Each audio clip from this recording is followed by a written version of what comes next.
everybody, this is Worre, and thanks for checking out the 7 essential skills for the network marketing professional.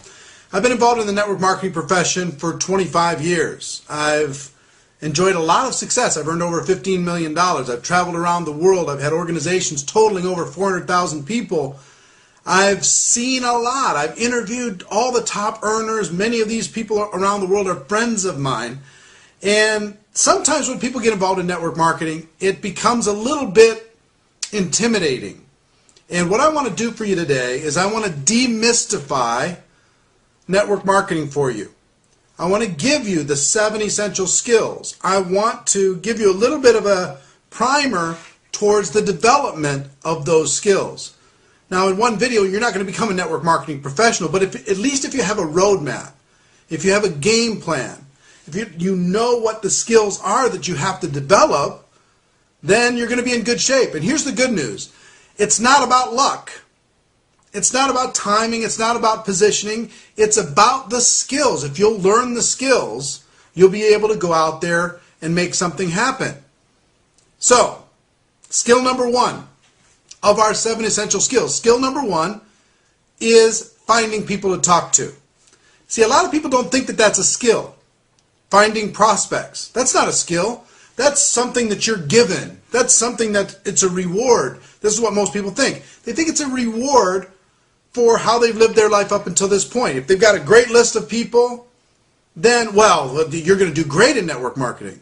And if they have no list or a terrible list of people, then they have no shot of success in network marketing. See, when I first started off in network marketing, I was 23 years old.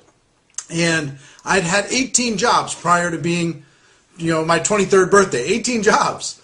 So think about my list. What was my list looking like? Bunch of $5 an hour people.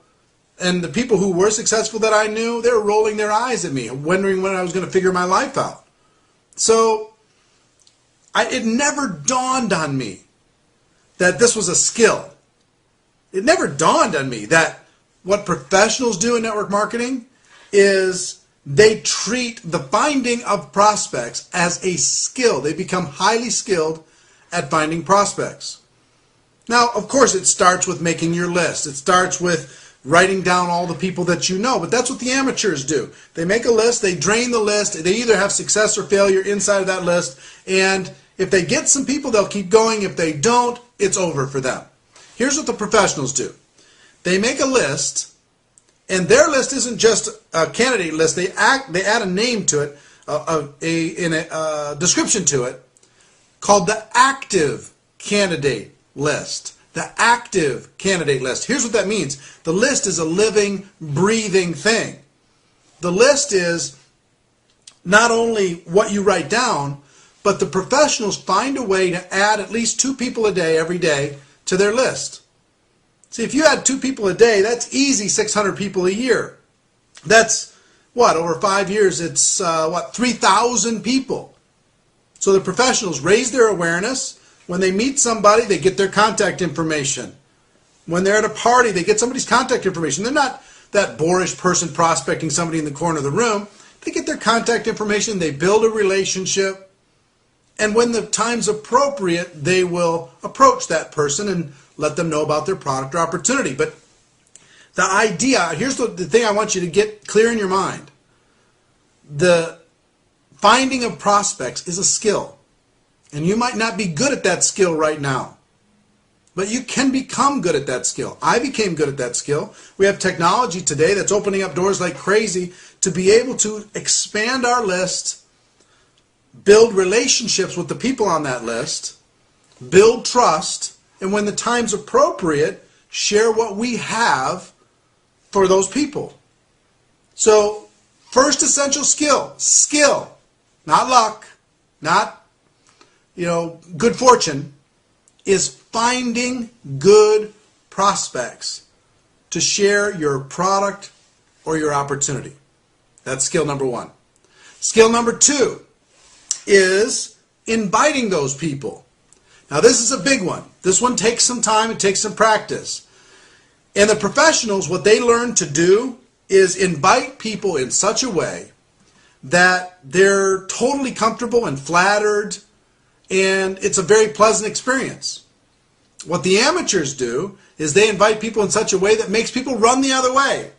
Hey, I got this great opportunity, you'd be great at this. And they grab them by the lapels and they say, hey, you got to check this out. You'd be amazing. You'd be unbelievable. I'm, la, la, la, la, and they run off at the mouth. What the professionals learn to do is when they identify somebody they want to share their product or their opportunity with, they invite them professionally. They invite them in such a way that it is not pushy. There's still urgency and excitement, but it's not pushy. It's not scary. It's not intimidating. It's friendly. You're helping someone potentially find a solution that might work in their life. See, I teach a whole series on this, the inviting, because it's so important. If you don't figure this inviting thing out, it's going to be really challenging. So make a commitment today to learn what you need to learn when it comes to inviting. I'll give you a few tips. Tip number 1 is to start every invitation with some urgency. Let people know that you don't have a lot of time. Listen, I'm running out the door, don't have a lot of time, I'm moving, I'm going, but I'm glad I caught you. Do you have a minute? See, if you start every conversation with a little bit of urgency, what's going to end up happening is people become attracted to urgency. If you act like you have all the time in the world, it's going to be a challenging invitation. So start every invitation with urgency, number 1. Number 2, after you've implanted the urgency in the invitation, the next most important thing is you need to compliment your prospect. Find something to compliment them about. Let them know, hey, listen, you're one of the sharpest people I know. That's why I'm calling you. I've always respected this about you, or I always admired that about you, or you always treated me so nice, or you always got a big smile on your face, or whatever it is. Something that's sincere, and it must be sincere. Don't do it if it's not sincere. And if you can't find something to compliment somebody about, maybe they're not a great prospect, okay? But compliment is step number 2. And then step number 3 is an invitation, and there's 3 different kinds of invitations. I'll just tell you quickly what they are. A direct invitation. Hey, I have an opportunity for you. I want something for you to check out.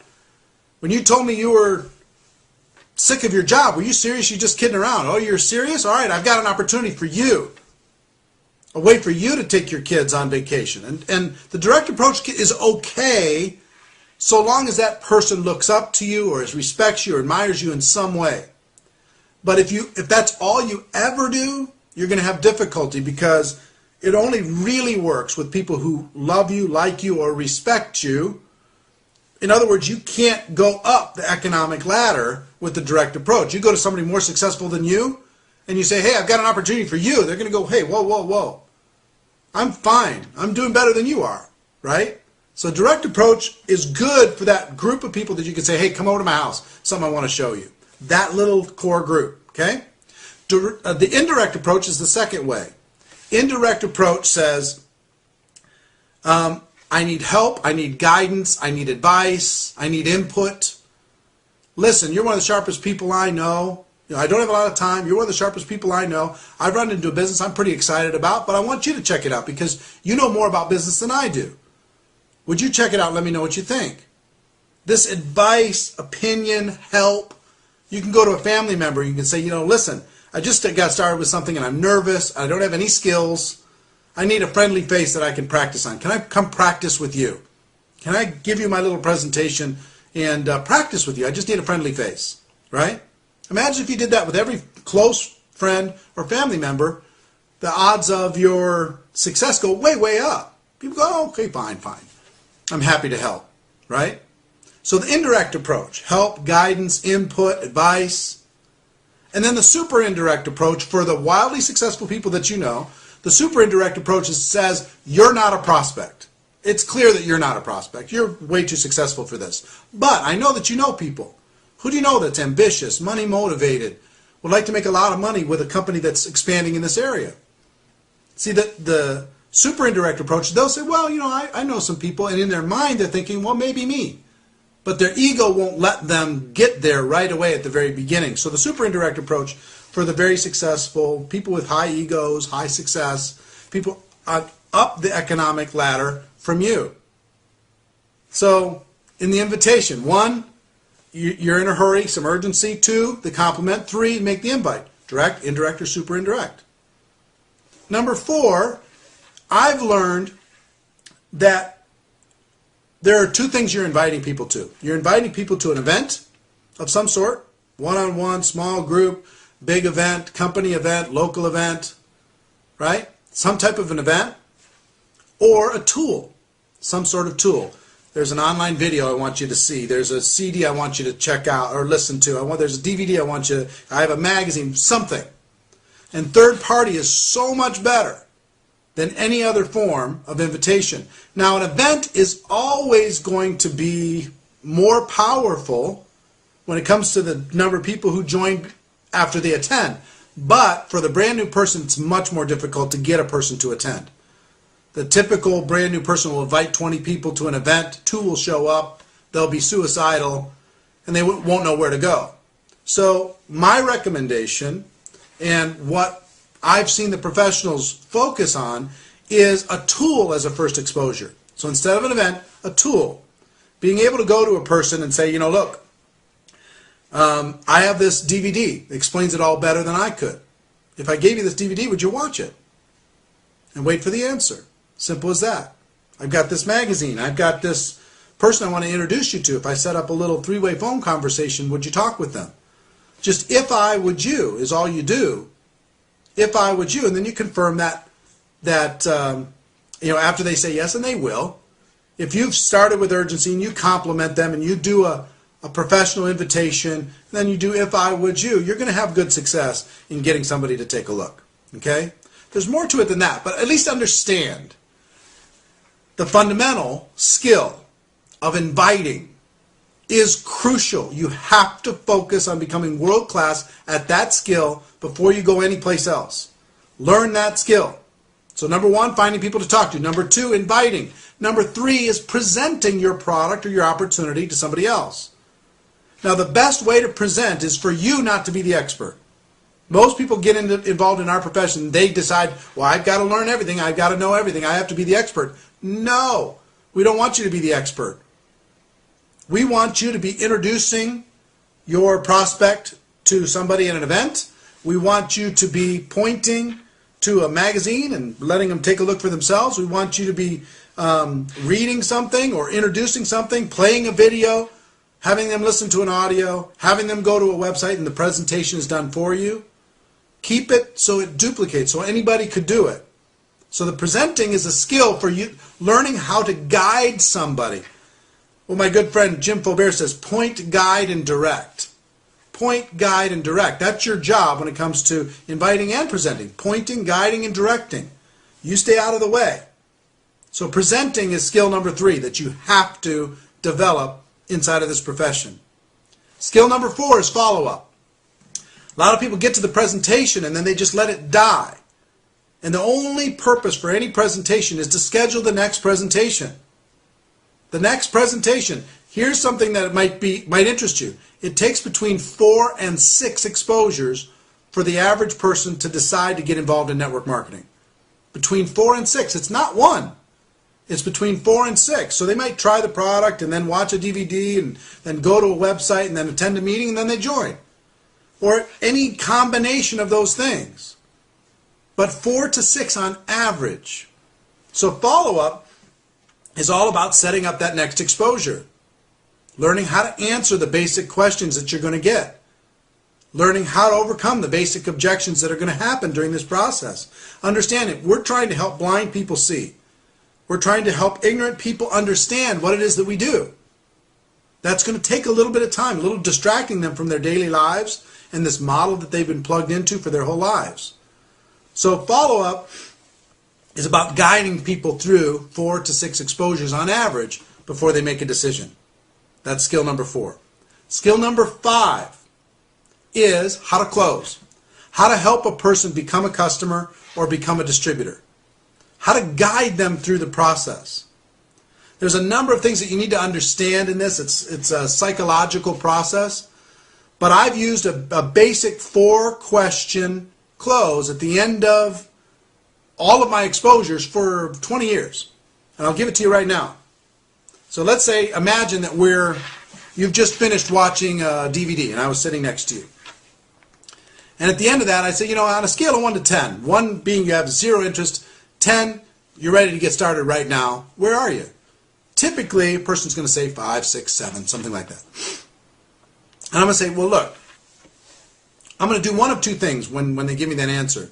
One is if I feel like they're pretty excited about what I have to offer, I'm going to go into the 4 questions. If I don't feel like that, let's say they say I'm a 4. I say, well, what can we do to help you get to a 5? I need to know more about the product, or I want to go check out the company. I got to talk to my spouse, whatever. And then you set up the next exposure, okay? But if you feel like they're pretty excited, or they're at least curious, you can go ask these 4 questions. Question number 1. So, based upon what you just saw, if you were to get started with this business on a part-time basis, about how much would you need to earn per month in order to make it worth your time? If you're to get started part-time, about how much would you need to earn per month in order to make this worth your time?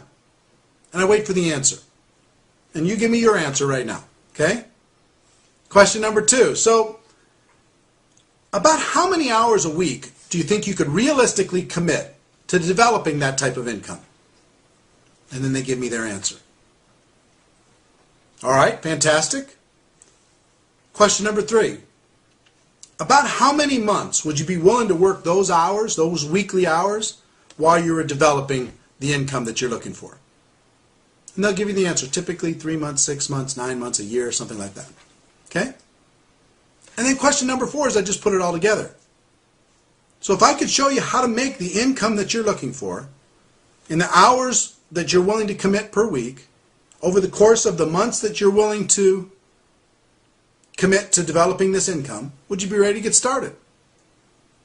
And all you're doing is you're repeating back to them exactly what they're looking for. And then all you do is you pull out a little piece of paper, show them the compensation plan, show them how they can get to the income that they're looking for in the hours and the months that they already said that they were willing to commit. It's the easiest thing in the world.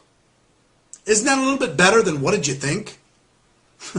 At the end of a presentation, well, what did you think? Well, it's great. Okay, good night. That's what most people do. So that's an example, right? But imagine if you just did what I just described to you with every single prospect that you ever showed your opportunity from day one. Imagine what your results will be. See, closing, that's the wrong word for it, but helping that person make a positive decision is a skill set. You're going to do it for the rest of your career. You might as well pay attention to learning that skill. It's going to serve you for forever. So that's number 5. Number 6 is helping that person get started right. See, recruiting involved in our business is not just about signing a piece of paper or filling out an online application. Getting the person started right is critical. It's a critical skill. It's one of the 7 essential skills. Getting a person started properly. How to get them connected. How to get them using your products or services. How to get them with some very quick results. Because again, they're coming in and they're insecure. A little bit of results, a little bit of confidence boosting is going to help. Get them, build some relationships between you and them and the organization that you're involved with. Help them get over the line emotionally and decide to take this more long term. But getting a person started right is an absolute essential skill. So that's the 6, right? 1, finding people to talk to. 2, inviting. 3, presenting. 4, following up. 5, closing. 6, getting a person started right. Getting a person started fast. And number 7 skill is how to build for events. And it's what most people do is they invite to events. What the professionals do, what the people who make a living in network marketing do, is they build huge pushes and huge promotions from event to event to event. They learn the skill of getting people to attend events, getting butts in seats, getting people to see the bigger opportunity, see an event does what you can't do. They might argue with you, but they're not going to argue with the event. There's so much social proof. There's so much belief building. There's so much trust building. There's so much education. There's so much enthusiasm. So many examples of other people succeeding. Getting people to attend events is vital. It is crucial. And it's a skill set. It's not something that just somebody figured out how to do. I had to develop the skill of getting people to attend events. And I found when I did that, it made everything else easy. Until I did that, everything else was hard. So, I hope this demystified it a little bit for you. If you understand, okay, there's just 7. What does it take to be a doctor? How many skills to be a doctor? How much knowledge? How much book learning? How much practice? How much internships? How much money? All of this massive barrier of entry to becoming a medical doctor. To becoming a world-class network marketing professional, there are 7 skills. And are any one of these 7 hard for you to develop? Are any of the 7 out of your reach? They're not. You can get there. I promise you. And when you get there, here's the great thing. The thing that I like more than anything else is I know these 7 skills. And I'm sure there's 7 skills in many other professions, but there's no cap to the amount of money that you can make with these 7 skills in network marketing. There's no cap. You get to make as much as you want, as you can imagine. The company will celebrate the fact of writing you $1 million check in a year. That's happened to me. I've gotten over $1 million in a year. The biggest month I ever had was $145,000 in commissions in 1 month. Think about that. On these 7 skills. Pretty powerful. Pretty amazing. So I hope you got value for this. And I do want to give you one other thing. Is there's an event coming up. An event I do once a year called Go Pro Recruiting Mastery. It's in Las Vegas. It's November 30th through December 2nd. It is 2.5 days focused on these 7 skills. 2.5 days with world-class presenters, $1 million earners. People come from all over the world to attend this event. Registration is just opened up for this event. You can get wild early bird prices to be able to register. If you can find a way to get to Vegas and we can meet face to face, I'd be happy to go through. Imagine instead of taking this short amount of time that we had, we could take 21 hours together and you can get these 7 skills locked down over the course of a weekend. I mean, you might want to consider investing in you. If you want to find out more about that, you're welcome to do so. You just click on the link below. That'll give you more information about the Go Pro Recruiting Mastery. It's going to sell out quickly, so I'd recommend that you act fast. If you can, clear your calendar for that weekend. Come in on Thursday night, you leave on Sunday afternoon, and hang out with us. It'll be a lot of fun. But regardless, whether or not you do that, I hope this short training video has given you some guidance. If you have a journal, write these 7 skills down and start committing to learning those 7 skills. It'll change everything for you, like it changed everything for me. So for now, that's our show. Ladies and gentlemen, my wish for you is that you decide to become a network marketing professional. You decide to go pro, because it is a stone cold fact that we have a better way. Now let's go tell the world. Everybody have a great day. Hope you enjoyed this. Share it with your friends. Share it with your group. And we'll see you next time. Take care. Bye-bye.